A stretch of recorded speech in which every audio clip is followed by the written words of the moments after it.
Okay, so I'm very delighted to be joined by Norman Holness. Norman has become a bit of a creative partner, and he's director of Murder in the Cathedral, the T.S. Eliot play, which is taking place at St. Mary of Charity between the 18th and the 21st of April. And there's limited tickets available still, and we'll put up the ticket information at the end. And Norman's been very gracious. Norman and the company, the Martyrdom Players, have been very gracious because it's been rather inclement rehearsal space working in the church.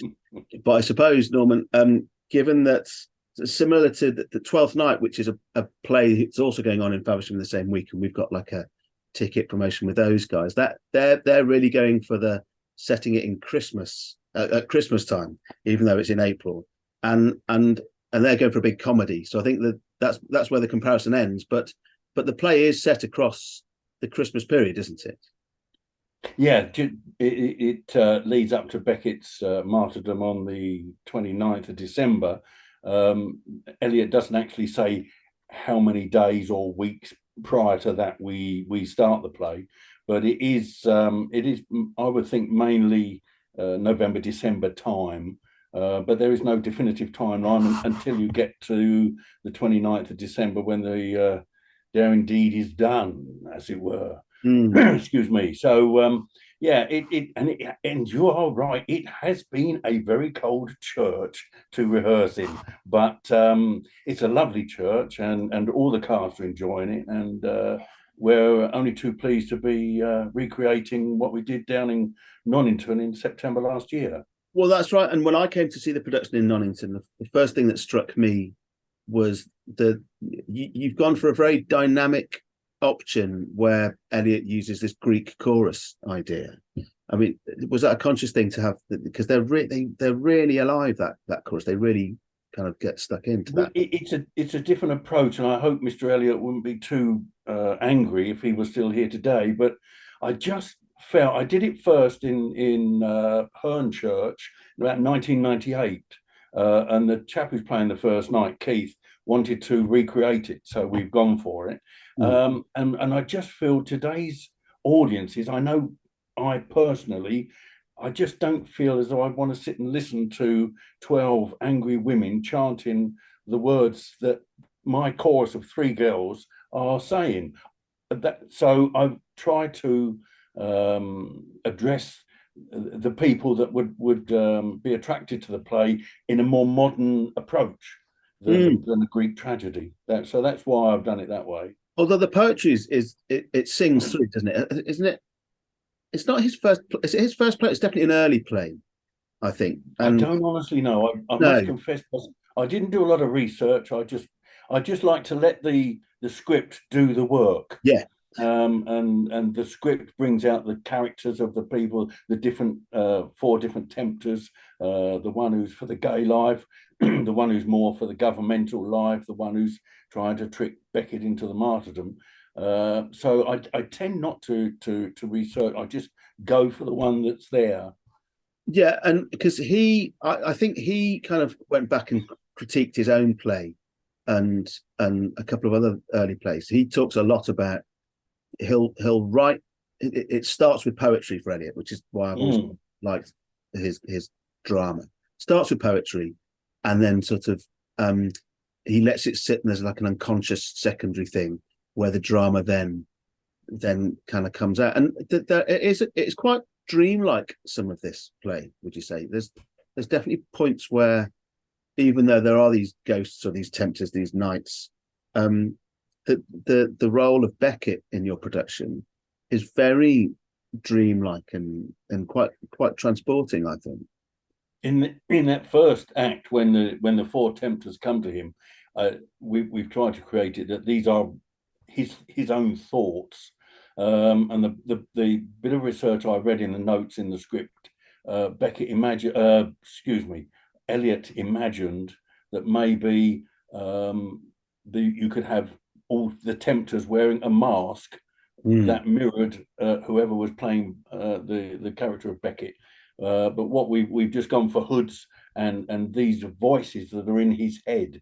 And it's a difficult thing for an actor to do with four different tempters to keep creating these visual reactions to, but I think he's doing a good job, and we're very pleased with the way it's going, and in the church especially, it's very atmospheric.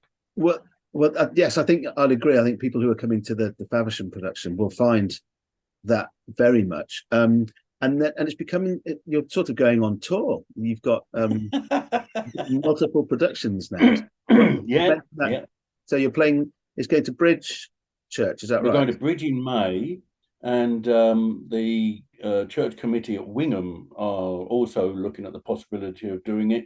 But it may be that Wingham and Bridge are just a little bit too close for each other, and one audience may be still stolen from the other, so it might not be a viable proposition. It's in demand. And do you know the dates for Bridge, just so people can make a note of that? Sorry, yeah, Bridge is the 10th to the 13th of May. 10th to 13th of May. So yeah, and there's a similar number of tickets available. It's just it's a smaller venue.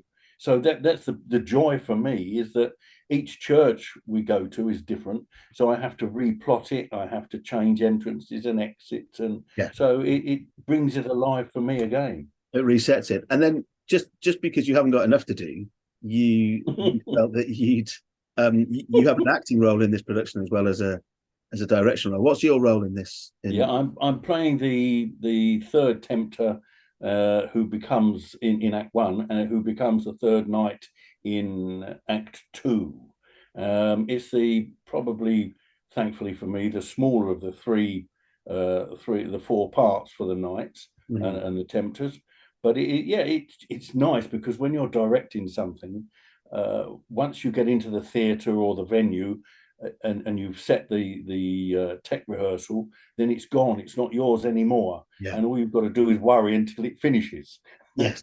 But when you're part of it and you've got a small acting role in it, then you'll still become involved, and you're not believe it or not, you're not as nervous as you are when you're just sitting out the front hoping it's going to go all right. So does that allow you to maintain a control freakery, or does it allow you to kind of let go of that a bit more? Do you feel more that I'm able to be more in charge because I'm still on the stage, or does it just transform? Once the production started, I tend only to give very important notes, because I think the actors have done their homework. They've learnt their lines. They've remembered where they've got to go, etc. And for me to keep tweaking that during the week of the performance would be very undermining, if you like. So once the production started, unless it's a major problem, I tend not to change anything. Just to give them a free rein to develop the performance, and sometimes things change between the Wednesday and the Saturday if we're doing four. Then because they're allowed to, I let them bring in their own little nuances, if you like. Yeah. Well, Norman, I think I really appreciate your time. It's been really interesting and wonderful working with you guys, because it's like you say, it's such a space. It's got such an expressive atmosphere, that space, and you've got the medieval painted pillars, and you've got all these kind of remnants of things like the Thomas Becket chapel where the organ sits there. That the church excuse me, the church has been a really important pilgrimage stop off for people on the way to Canterbury. So I think it's a real opportunity for people to see our church kind of reimagined and brought to life in a very different way. So the production's on the 18th to the 21st of April. If you've got a ticket, doors open at 7, but it's unreserved seating, because there's a bit of a promenade element. So you will move from one place to another. So get there nice and early. And it's £15 for a ticket, and it's £12 if you are a member of the Classical Coffee Concerts Patreon subscriber, or also if you are a member of the Faversham Society, and those people will know about the way to get that £12 ticket. And then there's a double ticket available if you want to come to us on the 18th to the 21st of April. You can also get a ticket for 12th night at the Arden Theatre, which is the 19th to the 23rd of April.